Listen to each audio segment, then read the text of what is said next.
Hey everyone, today I want to share something truly exciting with you. We're stepping into a new season of wealth and blessings, and I believe God is ready to do something amazing in your finances. Let's start with Isaiah 43:18-19. Forget the former things, do not dwell on the past. See, I am doing a new thing. Now it springs up.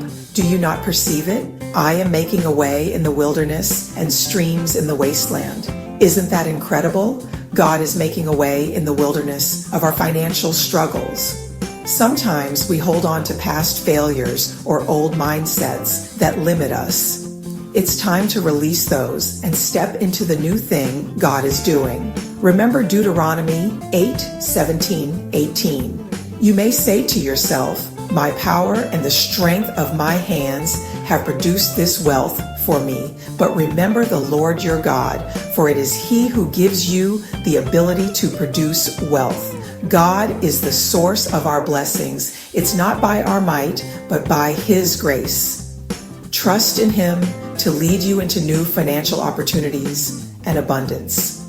And let's not forget Proverbs 10:22. The blessing of the Lord brings wealth without painful toil for it. God's blessings come without sorrow. When He blesses us, it's with peace and joy.